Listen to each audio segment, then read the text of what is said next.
I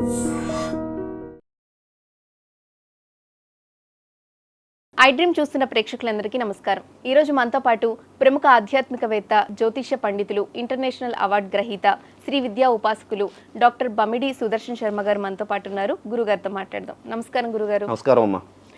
గురుగారు, దీపారాధన ప్రతి ఒక్కరు చేస్తూ ఉంటారు, కానీ దీపారాధనలో చాలా మంది కొన్ని పొరపాట్లు చేస్తూ ఉంటారు. అసలు దీపారాధనలో మనం చేసే పొరపాట్లు ఏంటి? దీపారాధన ఏ విధంగా చేసుకోవాలి? అసలు దీపారాధన ఏ సమయాల్లో చేసుకోవాలి? ఇవన్నీ వివరిస్తారా? సమగ్ర వివరణ.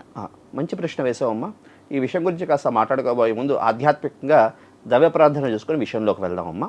కాళాభ్రాభాం కటాక్షై రలికురభయదాం మౌలిబద్ధేందురేకాం శంఖం చక్రం కృపాణం త్రిశిమపి గ్రై రుర్వహంతిం త్రినేత్రాం సింహస్కంధాదిరూఢాం త్రిభువనమఖిలాం తేజసా పూరయంతీం ధ్యాయే దుర్గాం జయాఖ్యాం త్రిదశ పరివృతాం సేవితాం సిద్ధికామయీ. శ్రీ దుర్గా పరాదేవతాయే నమో నమః. శ్రీ మహాగణాధిపతయే నమో నమః. అస్మత్ గురు శ్రీ దత్తాత్రేయ సద్గురుభ్యో నమో నమః. అస్మత్ పితు శ్రీ భమిడి వెంకట సుబ్రహ్మణ్య శర్మ పాదారవిందాభ్యో నమో నమః. ప్రధానంగా దీపారాధన ప్రస్తుత కాలంలో చాలామంది చాలా తప్పిదాలు చేస్తున్నారమ్మా. ఇది కొంచెం శోచనీయ అంశమైనటువంటి విషయం. ఏమిటి అంటే దీపారాధన చాలా వరకు దీపం మన పటం, దేవుడి పటం కానీ దేవుడి విగ్రహం కానీ ఉంటే అటువైపు దీపారాధన మనం ఒత్తి ఎటు పెట్టాలి? దేవుడు ఎటు ఉంటాడో అటువైపు ఒత్తి ఉండాలి. కానీ ఇప్పుడు ఏం చేస్తున్నారు? ఎవరు వెలిగిస్తున్నారో వాళ్ళ వైపు ఒత్తి వచ్చినట్టు వెలిగిస్తున్నారు. చాలామంది ఇక్కడ చాలామంది నేను చూస్తున్నాను. మనం ఎక్కడైనా కాస్త పెద్ద పెద్ద సభల్లో కూడా వెళ్తున్నప్పుడు ఇదే తప్పిదాలు జరుగుతున్నాయి. అక్కడ కాస్త ఇబ్బందిగా అవుతుందని చెప్పడం కాస్త కొంత అవకాశం ఉన్నందుకు చెప్తున్నాను, అవకాశం లేని వరకు కాస్త ఇదవుతున్నారు. కానీ చాలా వరకు ఇదే తప్పిదాలు నడుస్తున్నాయి.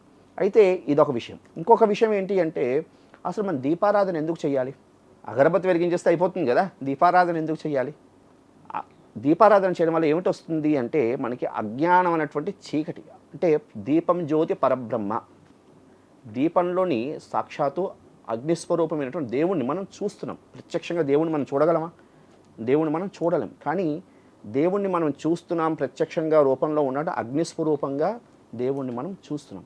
ఈ దీపారాధన చేయడం వల్ల ఏమిటి అంటే మనలో ఉన్నటువంటి అజ్ఞానం అనే చీకటిని, అజ్ఞానం అనేటువంటి మాయని దూరం చేసుకుంటూ జ్ఞానం వైపు మనం ప్రయాణం చేసే విధానాన్ని దీపారాధన అంటారు. మనం అజ్ఞానం అనే మాయలో ఉన్నామమ్మా. ఈ మాయ నుంచి మాయను జయిస్తూ జ్ఞాన మార్గంలో ప్రయాణం చేసినటువంటి విధానమే దీపారాధన. సింపుల్ విషయం. ఈ దీపారాధన చేయడం వల్ల ఏమిటి వస్తుందంటే అజ్ఞానం అనే చీకటి నుంచి మనం దూరం అయ్యి జ్ఞాన మార్గంలో ప్రయాణం చేస్తున్నాం. ఇదొక విషయం. అయితే ప్రధానంగా ఈ దీపారాధనలో చాలామంది దీపం కొంతమంది ఒక ఒత్తితో వెలిగిస్తారు, కొంతమంది 2 ఒత్తులతో వెలిగిస్తారు, కొంతమంది 3 ఒత్తులతో వెలిగిస్తుంటారు. దీనికంటూ ఒక విధానం అంటూ లేదు. మనకి ఏదైనా శాస్త్ర ప్రమాణ ఇది శాస్త్ర, ఏదైనా శాస్త్రం అంటూ మనకు ప్రమాణం అంటూ చెప్పింది. ఆ విధంగానే దీపారాధన చేస్తేనే మనకి ఫలితం కూడా వస్తుంది. అయితే ఏమిటి అంటే ఒక ఒత్తితో దీపారాధన చాలామంది చేస్తారు. ఒక ఒత్తితో దీపారాధన చేయకూడదు. ఎందుకు? ఒక ఒత్తిలో దీపారాధన చేసేది ఆ ఒక్క సమయంలోనే చేస్తాం. మనిషి పోయినప్పుడు వాడు తల కింద పెట్టే ఈ పితృకర్మలు చేసేటప్పుడు, దానికి సంబంధించినవి చేసేటప్పుడు ఒక ఒత్తితో దీపారాధన చేస్తాం. మామూలు సమయంలో అలా ఒక ఒత్తితో దీపారాధన చేయకూడదు. ఎన్ని ఒత్తులతో చేయాలి అంటే దీనికి కూడా దీనికి ఒక్కొక్క విధానంలో ఒక్కొక్కరు చేస్తుంటారు. ఏమిటి అంటే ఎవరి ఆచార విధానం బట్టి. కానీ మనకి శాస్త్రంలో చెప్పింది ఏమిటి అంటే సాధ్యం త్రివర్తి సంయుక్తం వహ్నినా యోజితం ప్రియం అని ఉంటుంది. అంటే సాధ్యం త్రివర్తి సంయుక్తం అంటే 3 ఒత్తులతో దీపారాధన చెయ్యాలి. త్రివర్తి సంయుక్తం 3 ఒత్తులతో, 3 ఒత్తులతో మనం కలిపి దీపారాధన చేయాలి. మనకి 3 గుణాలు ఉన్నాయమ్మా, సత్వ రజస్ తమో గుణాలు. ఇప్పుడు గురువుగారు ఇంత శాంతంగానే మాట్లాడుతున్నా, విషయాలంతా చెప్తున్నా. నాలోని కోపం ఉంటుంది, నాలోని శాంత స్వరూపం ఉంటుంది, నాలోని తమోగుణం, సత్వ రజస్ తమో గుణం. వీటిని ఏకంగా చేస్తూ, సత్వ రజస్ తమో గుణాలను ఏకంగా చేస్తూ, త్రిగుణాలు వీటిని ఏకంగా చేస్తూ దీపారాధన చేసే విధానం ఒకటి. కొంతమంది కొన్ని ఆచారాలు ఏం చెప్తారంటే 2 ఒత్తులతో దీపారాధన చేస్తారు. ఏమిటి అంటే జీవాత్మ పరమాత్మ. ఈ జీవాత్మ మనం ఎక్కడి నుంచి వచ్చాం? పరమాత్మ నుండి జీవాత్మగా భూమి మీదకి వచ్చాం. చాలామంది చెప్తూ ఉంటారు ఏమిటి అంటే చిన్నపిల్లల్ని అడుగుతూ ఉంటాం మనం, ఏమని చెప్తూ ఉంటాం? మీరు పెద్ద అయ్యాక ఏమవుతావు అయ్యా అంటే వాళ్ళు ఏదో సోల్జర్ యాక్టర్ అంటూ ఉంటారు, ఏదో డాక్టర్ అంటూ ఉంటారు. కానీ మన గోల్ ఏంటి? వీ హ్యావ్ కేమ్ ఫ్రమ్, మనం ఎక్కడి నుంచి వచ్చాం? పరమాత్మ నుంచి వచ్చాం. మన గోల్ ఏమిటి? ఈ జీవాత్మ అనేది మరి పరమాత్మలో ఐక్యం అవ్వాలి. ఇది జీవిత పరమార్థం, ఇదే అసలు మన గోల్. కానీ దాన్ని మనం జీవాత్మ పరమాత్మని రెండు ఒత్తులుగా చేసి దీపారాధన చేస్తుంటాం. దాని ప్రతీక అనమాట జీవాత్మ పరమాత్మ ఏకంగా చేసి దీపారాధన. అది ఎవరి ఆచార విధానం బట్టి ఉన్నటువంటి విషయం. ఏదైనా రెండు ఒత్తులతో దీపారాధన చేసే వాళ్ళు చేస్తారు, మూడు ఒత్తులతో. కానీ మనకి శాస్త్రం ఏమి చెప్పిందంటే త్రివర్తి సంయుక్తం. మూడు ఒత్తుల్ని ఆద్యం త్రివర్తి అంటే సాధ్యం త్రివర్తి సంయుక్తం వహ్నినా యోచితం ప్రియం. కాబట్టి మనకి ఏది చెప్పిందో అదే ప్రమాణంగా తీసుకొని మూడు ఒత్తులతో దీపారాధన చేయాలి. సరే, ఈ దీపారాధన గురించి మూడు ఒత్తులు వేసి దీపారాధన చేయాలి. ఈ దీపారాధన ఎప్పుడు అటువైపు చేయాలి అంటే ఎటువైపు దేవుడు ఉంటాడో అటువైపే దాని తాలూకా దీప జ్యోతి అటువైపే ఉండాలి. అంతే తప్ప మనం ఎవటి వెలిగిస్తున్నాము అని ఇటువైపు వెలిగించడం చాలా తప్పిదము. అలాగే ప్రమిద, అదేవిధంగా ప్రమిదల్లో ఒక్కొక్క విధానానికి ఒక్కొక్కటి ఉందమ్మా. చాలామంది స్టీల్ ప్రమిదల్లో వెలిగిస్తూ ఉంటారు, కొంతమంది పింగాణి ప్రమిదల్లో వెలిగిస్తూ ఉంటారు, కొంతమంది మట్టి ప్రమిదల్లో వెలిగిస్తుంటారు, కొంతమంది ఇత్తడి ప్రమిదల్లో వెలిగిస్తూ ఉంటారు, కొంతమంది వెండి ప్రమిదలు ఇంకా ధనం ఉంది, శక్తి ఉంది, కొంతమంది బంగారు ప్రమిదల్లో వెలిగిస్తారు, అదే కుందుల్లో వెలిగిస్తూ ఉంటారు. అయితే దీంట్లో కూడా ఒక విధానం చెప్పాడు.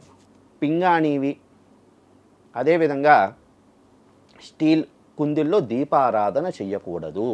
వాటికి ప్లాస్టిక్ ప్రమిదలు కూడా ఇప్పుడు కొత్తగా వచ్చాయమ్మా, వాటిలో దీపారాధన చేయకూడదు. అయితే మట్టి ప్రమిదలో దీపారాధన చేస్తే మనశ్శాంతి సిద్ధిస్తుంది. అయితే దీంట్లో కూడా ఒక విషయం ఉంది.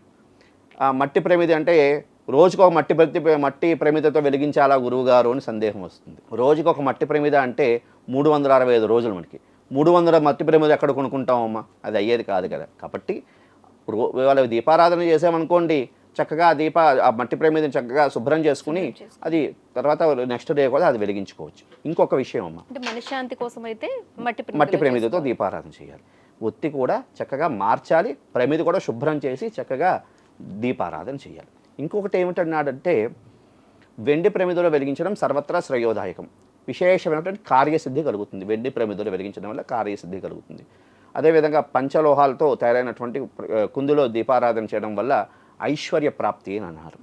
బంగారం కుందుల్లో వెలిగించడం వల్ల మోక్షం సిద్ధిస్తుంది, ఇంకా విశేషమైన కార్యసిద్ధి కలుగుతుంది. కాబట్టి ఈ విధంగా ప్రమిదల్లో దీపారాధన చేయడం. అయితే దీపారాధనకు సంబంధించి ఏవైనా ఒక కామ్యం మనకి ఏదో కోరిక ఉంది, అది అవ్వాలి అనుకుంటే చక్కగా కొబ్బరి నూనె, అదేవిధంగా నువ్వుల నూనె, అదేవిధంగా దాని ఏమంటారు ఆవ నూనె, లేదు కొబ్బరి నూనె, లేదు నువ్వుల నూనె, విప్ప నూనె, వీటితో దీపారాధన చేస్తే విశేషమైనటువంటి కార్యసిద్ధి, అంటే మన మనసులో ఏమైనా కోరికలు ఉంటే అవి ఖచ్చితంగా నెరవేరుతాయి అని. అదే శివుడు అనుగ్రహం కోసం మనం శివుడు అనుగ్రహం కావాలి అనుకుంటే విప్ప నూనెతో దీపారాధన చేయడం ద్వారా విశేషమైనటువంటి స్వామి తరకు అనుగ్రహానికి పాత్రులు అవుతాం. అయితే ఈ నువ్వుల నూనెతో దీపారాధన చేసినప్పుడు పొడి కట్టిన తర్వాత అందులోంచి ఒక వాసన వస్తుంది, అది పీల్చడం ద్వారా హృదయ సంబంధమైనటువంటి రోగాలు కూడా పోతాయి అని మనకి పురాణాలు తెలియజేస్తున్నాయి, కొన్ని గ్రంథాలు కూడా తెలియజేస్తున్నాయి. కాబట్టి నువ్వుల నూనె కూడా చాలా విశేషమైనటువంటి శ్రేష్టమైనటువంటి ఇది. అయితే దీపారాధన చేసినప్పుడమ్మా ప్రాతకాలం చాలా ఏ కాలంలో దీపారాధన చేయాలి అనే విషయం కూడా నువ్వు అడిగావు. విషయం ఏమిటి అంటే ఈ మాట కొంచెం చెప్తే అసలు వ్యూవర్స్కి ఇబ్బంది కలగచ్చేమో, కానీ మనకి శాస్త్రం చెప్పింది ఏమిటయ్యా అంటే బ్రాహ్మీ ముహూర్తంలో దీపారాధన చెయ్యాలి. లేదు దాటింది 6:30 లోపలైనా చేసేయాలి. 6:30 దాటిన తర్వాత ఎప్పుడు దీపారాధన చేసినా ఇంకా ఇబ్బంది ఏం లేదు, అంటే ఇంకా అది విశేషమైనటువంటి దీంట్లోకి రాదు. ఏదైనా బ్రాహ్మీ ముహూర్తంలో దీపారాధన చేయడం ద్వారా విశేషమైనటువంటి ఫలితాలు కలగడానికి అవకాశం ఉంటుంది. అయితే ఇంకోటి ఏమిటంటారంటే ఉభయ కాలాల్లో దీపారాధన చేయాలి. ప్రస్తుతం ఉభయ కాలాలు అంటే ఉదయం ప్రాతకాలము అదేవిధంగా సాయంకాలం 2 కాలాల్లో కూడా దీపారాధన చేయాలి అని మనకి శాస్త్రవచనం. ఎందుకు అంటే 2 కాలాల్లో దీపారాధన చేయడం ద్వారా దేవతలు ఇంట్లో తిష్ట వేసుకుని కూర్చుంటారు అని మనకి గ్రంథాలు తెలియజేస్తున్నాయి. కాబట్టి 2 కాలాల్లో దీపారాధన చేయాలి. సాయంకాలం కూడా 5:30 నుండి 6:30 లోపల దీపారాధన అయిపోవాలి. ఎందుకు 5:30 నుండి 6:30 వరకు గోధూలి వేళ అంటారు? ఎందుకు అంటే ఆ సమయంలో పార్వతీ పరమేశ్వరులు శివతాండవం చేస్తూ ఉంటారు. ఆ సమయంలో దీపారాధన చేయడం ద్వారా విశేషమైనటువంటి ఫలితం కలుగుతుంది అని. కాబట్టి మహాలక్ష్మీదేవి ఇంటికి వచ్చే సమయం సాయంకాలం ప్రదోషకాలంలో. కాబట్టి ఆ విధంగా దీపారాధన చేయడం ద్వారా ఉత్తమమైనటువంటి ఫలితాలు కలిగి విశేషమైనటువంటి కార్యసిద్ధిని ఇస్తుందమ్మ. ఇది ప్రధానంగా సముగ్రంగా దీపారాధన సంబంధించినటువంటి విషయం. అయితే ఇంకొక చిన్న విషయం తల్లి, దీపారాధన కూడా చేసేటప్పుడు చాలామంది అగ్గిపుల్లతో దీపారాధన చేస్తారు. ఇది చాలా తప్పిదం. దీపారాధన చేసినప్పుడు అగ్గిపుల్లతో దీపారాధన చేయకూడదు. అగరబత్తికి చక్కగా దీపం అదే నిప్పు వెలిగించి అగరబత్తితో దీపారాధన చేయడం అనేది విశేషమైనటువంటి ఫలితాలను ఇస్తుంది. కాబట్టి చక్కగా అగరబత్తితో దీపారాధన చేస్తూ మన యొక్క సంస్కృతిని మన యొక్క సాంప్రదాయాన్ని కూడా కాపాడదాం తల్లి. అయితే గురుగారు, దీపారాధన చేసే సమయంలో మనం పఠించాల్సిన మంత్రం ఏంటో చెప్తారా? మంచి ప్రశ్న. మనకి దీపారాధన చేసినప్పుడు విశేషమైనటువంటి ఒక మంత్రం ఉన్నది. అది అందరూ దీపారాధన చేసినప్పుడు చదువుతూ దీపారాధన చేస్తే విశేషమైన ఫలితం కలుగుతుందమ్మా.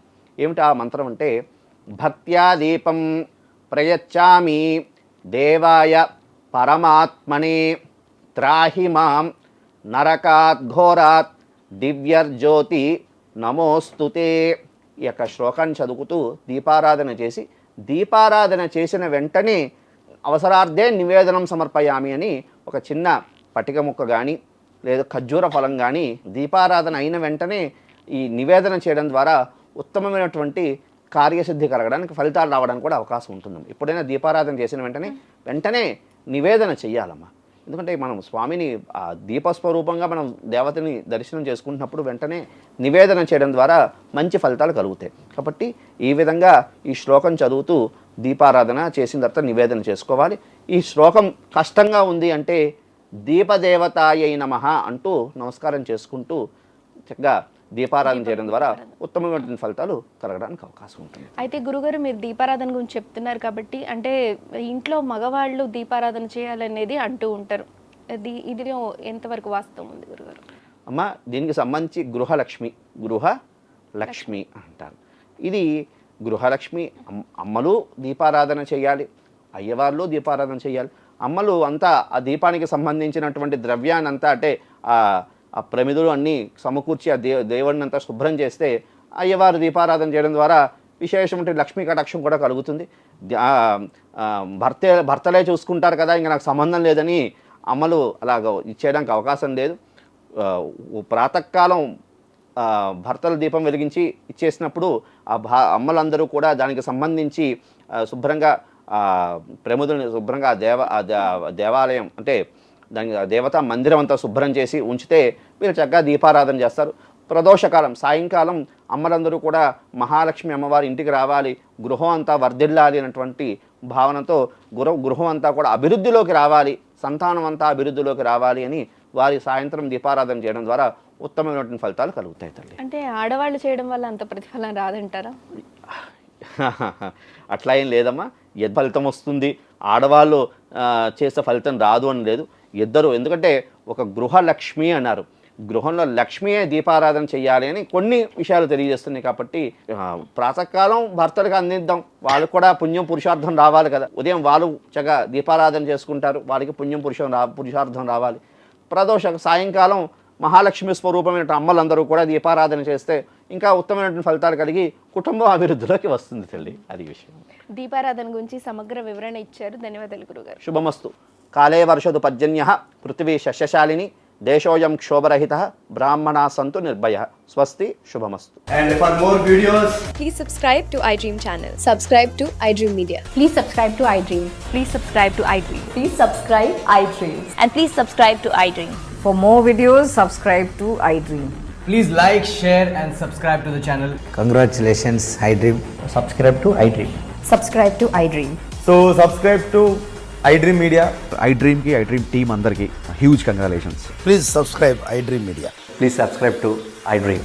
Subscribe iDream. Please subscribe to iDream. iDream అంటే నా కళల ఛానల్ను సబ్స్క్రైబ్ చేసుకున్న నోరు తిరుగుతలేదు, మీరైతే గంట గుర్తు కొట్టండి. For more such videos, please subscribe to iDream. Subscribe to iDream. Please subscribe to iDream. Please subscribe iDream Media. Please do subscribe to iDream. Please subscribe to iDream Media. For best entertainment and information, please subscribe iDream. And don't forget to subscribe to iDream.